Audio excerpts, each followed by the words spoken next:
विभाजता का नियम बता रहे हैं। कोई संख्या 8 से विभाजित कब होगी, हम बिना भाग दिए हुए ही पता लग कर सकते हैं कि 8 से संख्या विभाजित होगी। अब इसके लिए हमें नियम की जानकारी होनी चाहिए।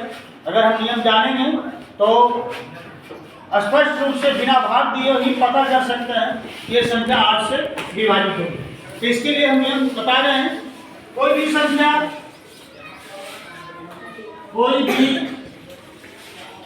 संख्या जिसके इकाई, दहाई और सैकड़ा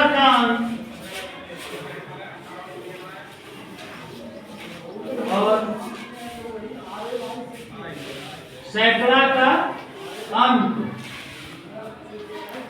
शून्य हो अथवा इकाई दहाई और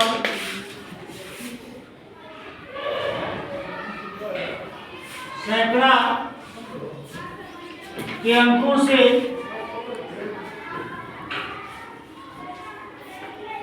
बड़ी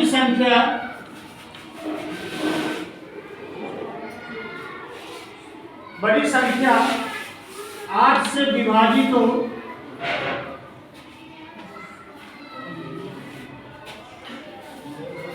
तो वह संख्या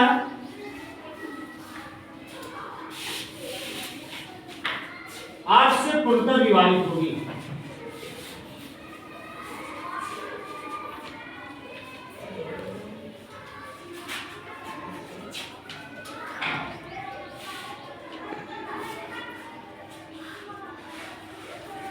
समझना इस बात को है कि 8 से कोई संख्या कैसे कटेगी, है ना। उसके लिए हम बिना भाग दिए हम कैसे पता करें कि 8 से विभाजित होगी।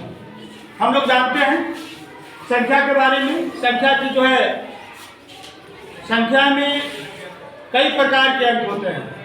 उसके स्थान के अनुसार वो अंक निर्धारित होता है। जैसे इकाई का अंक, दहाई का अंक, सैकड़ा का अंक, हजार का अंक, है ना। इस तरह से अंकों का स्थान होता है।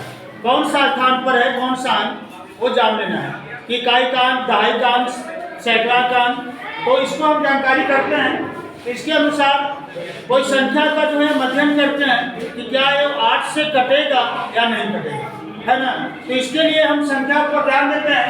तो अगर कोई संख्या है जिसकी इकाई, दहाई और सैकड़ा का अंक अगर शून्य होगा, कहने का मतलब है कि जिस संख्या के अंतिम 3 अंक अगर शून्य रहेगा तो संख्या क्या होगा, 8 से पूर्णतः विभाजित होगी, है ना। अंतिम 3 अंक जैसे हम लेते हैं, जैसे में है 0 0 0, इधर कोई भी अंक लिखा हुआ है 0 के अलावे, तो क्या होगा, वो कटेगा, 8 से कटेगा। जैसे अगर यहाँ 7 लिख देते हैं, ये भी कटेगा 8 से।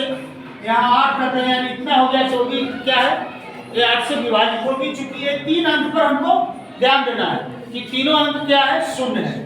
तो निश्चित रूप से इधर कोई भी अंक लिखा हुआ रहेगा तो क्या होगा, वो निश्चित रूप से कटेगा। समझ रहे हो, क्या होगा, निश्चित रूप से वो 8 से विभाजित होगी, है ना। इसके अलावा और क्या तुम जाना, जैसे 2 4 है, 3 2 5 0 0 8। देखो ये 3 अंक क्या है, 0 0 8 है। क्या ये 8 से कटेगा, 3 अंकों से बड़ी संख्या कटेगा। क्योंकि 0 0 8 है, 8 हो गया, 8 से कटेगा, है ना। तो ये संख्या भी क्या होगी, 8 से विभाजित होगी। इसके अलावा